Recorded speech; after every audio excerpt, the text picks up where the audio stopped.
हर इंसान की ज़िंदगी में कोई ना कोई ट्रेजेडी आती रहती है और अपनी ज़िंदगी में कोई ना कोई तजर्बात करते रहते हैं और इन्हीं तजर्बात से बहुत कुछ सीखते हैं। ज़िंदगी में सबसे ज़्यादा तकलीफ़दा तजर्बे में से एक धोखा है, ख़ास तौर पर जब ये धोखा किसी अपने की तरफ से मिले।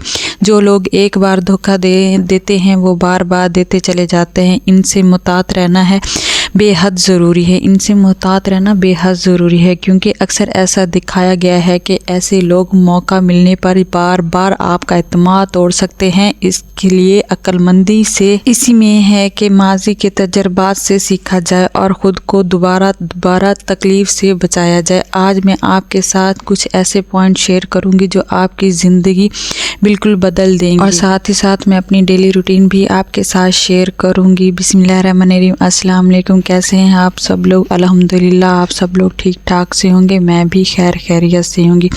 तो यहाँ मेरी बेटी का सालगिरह था आज और माशाल्लाह से दोनों बहन भाई तैयार हुए तो मुझे कह रहे हैं हमारी वीडियो भी बना दे। मैंने कहा चलो भैया, वीडियोस तो मैंने बनाई थी, मैंने कहा चलो मैं अपनी फैमिली के साथ भी इनको शेयर करती हूँ और आपको बताऊँगी कि किस तरह से मैंने अपनी काम की रूटीन को चेंज किया है। जो थकावट, सर्दी में काम करना आपको पता है कितना मुश्किल हो जाता है, लेकिन मैंने अपनी रूटीन को इस तरह से मैनेज किया कि मैं अपने बच्चों के साथ अपने घर को भी मैनेज करती हूँ और साफ़ सुथरा रखती हूँ। तो कोशिश किया करें मेरी बहन, अपनी अक्लमंदी इसका मुजाहरा करें हैं, दूसरे लोगों को पहचानें। जब आप दूसरे लोगों के साथ बैठती हैं, बात करती हैं, तभी उनका पता लगता है आपको। इस तरह से आपको अंदाज़ा नहीं होता कि आपकी ज़िंदगी में क्या चल रहा है, कौन आपके बारे में क्या सोचता है। ये हमारी ज़िंदगी का उतार चढ़ाव होते हैं जो हमारी ज़िंदगी में आते रहते हैं। तो इन्हीं मुश्किलातों के साथ अपने बच्चों को, अपने घर को, अपने हस्बैंड को भी आपने साथ लेके चलना होता है और आपने अपनी इन लॉज को, अपने अम्मी अब्बू को, हर किसी को लेके साथ चलना होता है। और साथ ही चलते हैं हम अपने टॉपिक की तरफ। पहला है एतमाद टूटने का भरोसा। मतलब जिस पे हम ज़्यादा एतमाद करते हैं ना, हद से ज़्यादा, वही हमारे भरोसे को चकनाचूर कर देता है। एतमाद टूटने के बाद दोबारा भरोसा करना आसान होता है? नहीं, बिल्कुल भी नहीं, क्योंकि जो शख्स एक बार धोखा दे चुका हो ना, वो बार बार वही अमल, वही काम दोबारा कर सकता है। मैं एक मिसाल दूंगी। देखें, आप एक कापी लें, उस पर कुछ लिखें, आपको अच्छा नहीं लगता तो आप बार बार उसे फाड़ के अपनी ज़िंदगी से, यानी कि कापी से रिमूव कर देते हैं, यानी कि वो कापी में सूटेबल नहीं होता वो पे। तो हम अपनी ज़िंदगी से भी इसी तरह से, कुछ लोग हमारी ज़िंदगी में ना ज़बरदस्ती घुसने की कोशिश करते हैं। अगर हम उनको बार बार उनसे धोखा ही खाएंगे ना, जो ज़बरदस्ती घुसते हैं, पहले धोखा देते हैं, फिर चले जाते हैं, फिर आ जाते हैं कि नहीं हम आपके बगैर नहीं रह सकते, हमारा आपके बगैर गुजारा नहीं है। इसी तरह कापी का वर्का वापस नहीं आ सकता ना, पेज जो होता है। तो इसी तरह से वो उस इंसान की जो वैल्यू होती है ना, दोबारा वैसे नहीं बन सकती। तो अपने एतमाद को ना अपने कंट्रोल में रखें, किसी के आगे ना अपनी जो कमज़ोरियाँ ज़ाहिर ना हो, अपने आप को संभाल के रखें। मेरी बहनों, हम जो औरतें होती हैं ना, हम दूसरों पे ना बहुत जल्दी भरोसा कर लेती हैं, चाहे वो काम करने वाली मेड भी क्यों ना हो। और वो किस तरह से हमारे घर की चीज़ों को ले जाती है, हमारा एतमाद चकनाचूर कर जाते हैं, फिर हम अपना सर पकड़ के बैठ जाते हैं कि क्या हो गया हमारे साथ। तो फिर हम एक्टिव हो जाती हैं और अपने घर का काम खुद करना शुरू कर देती हैं, क्लीनिंग वगैरह।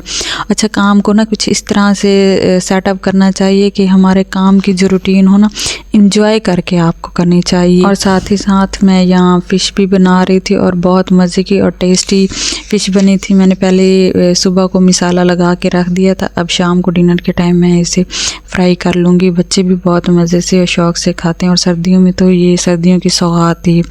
अच्छा, आदत बन जाए। जो लोग आपकी आदत बन जाते हैं, वही लोग आपको आजमाते हैं, आदत बन जाते हैं। धोखा देने वालों की फितरत का हिस्सा बन जाता है। जो धोखा एक बार देता है ना, उनका धोखा देने वालों की फितरत बन जाती है। इसीलिए ऐसे लोगों को मौका मिलने पर वो बार बार फ़ायदा उठाते हैं। जो धोखा देने के आदी हो ना, वो बार बार फ़ायदा उठाते हैं, धोखा देने की कोशिश बार बार करते हैं, अपनी बातों से उल्लू बना लेते हैं और कुछ लोग बनते ही जाते हैं, चाहे वो कारोबार की सूरत में हो, चाहे रिश्तेदारी के सूरत में, चाहे मियाँ बीवी का रिश्ता हो, चाहे औलाद का।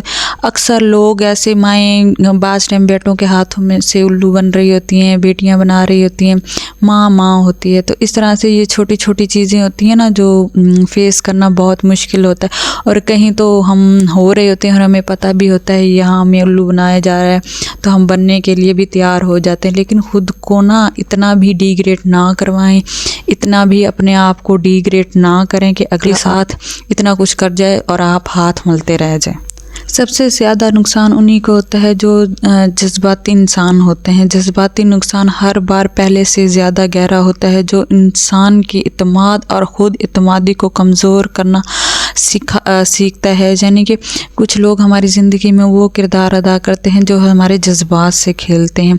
जज्बात से कुछ इस तरह से होता है कि अपने वो रिश्ते होते हैं जिनकी जो हमारी कमज़ोरी होते हैं, जिनके बगैर हम रह नहीं सकते, जो हमारे क्या कहते हैं खून का, जिस्म का एक हिस्सा होते हैं, तो उनके हाथ ना हमें जज्बाती नुकसान तो मिलता ही मिलता है।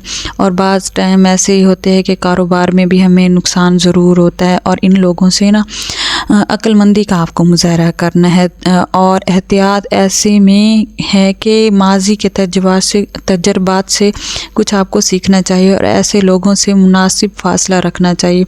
अच्छा, हम अपने जो रिश्तेदार होते हैं ना, अपने जो खूनी रिश्ते होते हैं, उनसे तो जज्बाती नुकसान हम सह लेते हैं, लेकिन जो हमारे कारोबार की सूरत में हमें दिए जाते हैं, गैरों से दिए जाते हैं, उनसे तो हम अपने मुहतात रह सकते हैं, अपनी एहतियात कर सकते हैं, अपना कारोबार बचा सकते हैं, अपना घर बचा सकते हैं। और ना बाज़ टाइम हमारा घर बर्बाद करने में जज्बात ही बहुत आगे आ जाता है। बाज़ टाइम हम फ्रेंड्स ऐसी बना देती हैं जो हमारे घर का सर्कल में उन्हें हर चीज़ का पता होता है, आती हैं जाती हैं बैठती हैं और बाद में पता लगता है इन्होंने तो हमारा घर ही बर्बाद कर दी है। और जज्बात में आके हम कुछ ऐसा बोल देती हैं जिससे हमारा घर तबाह व बर्बाद हो जाता है और उनको बहुत ज़्यादा फ़ायदा होता है। तो ऐसे लोगों से ना आपने बचना है, उनकी बातों से बचना है। अकेले बैठ लें, अपने घर अकेले बैठ लें, लेकिन किसी को इतनी इजाज़त ना दें कि आपको बिना बताए आपके घर आ जाएं और आपके घर को बर्बाद करें, आपके घर में इंटरफेयर करें।